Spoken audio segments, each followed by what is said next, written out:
Okay, so this week's video blog was a little bit of a struggle, but I'm going to do my best. I'm going to read off of pretty much exactly what I wrote.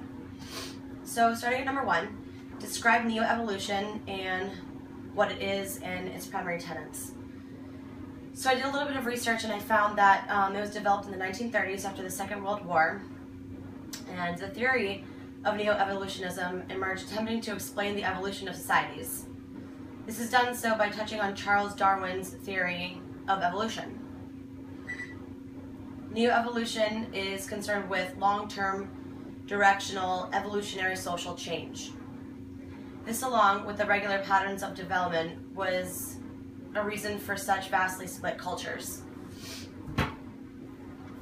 Some say that this theory eliminates any reference to a moral or cultural system of values, which I kind of touch upon at the end of the video as well. So moving forward to number 2, provide an example of a technology that is altering or may alter human evolution. So the first thing I thought of is something that my friends and I use a lot that sort of helps us to socially interact, and I thought of cell phones. So there's not a single technology that doesn't affect or at least touch the human experience. It makes our lives more convenient, which is what many cultures strive for, yet has the potential to change every aspect of what actually makes us human. Sort of like the cell phone. Technology also has the ability to improve the quality of life, which is so heavily relied on by human beings. An example of altering technologies is the cell phone, like I previously mentioned. The communicative tool makes it extremely convenient to contact other human beings and stay connected in countless ways. The way that human beings have viewed communication and interconnectedness has changed immensely in the way by which human beings interact with one another. It essentially adds a whole new other realm, communicating digitally as opposed to person or face-to-face. So number 3, what are the potential benefits from this type of technology? So I think the common consensus is that mobile cell phones make life a lot easier.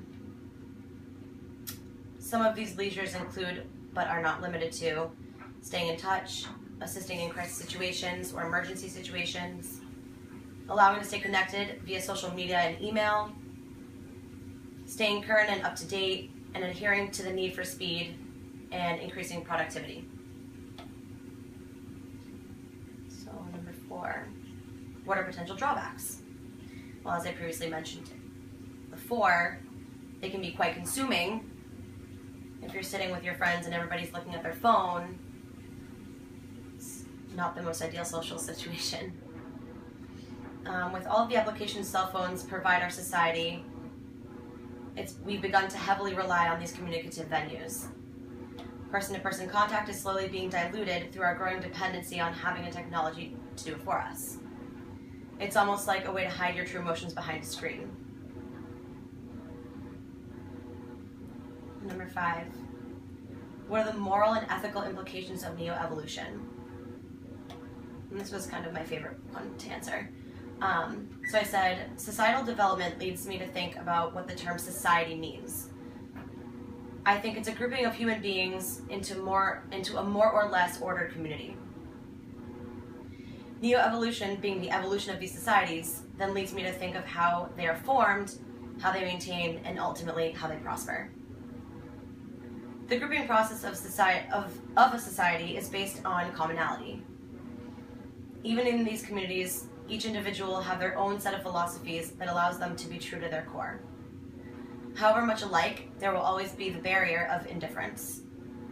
The meshing of these seemingly similar views may pose a threat to the harmony of any society.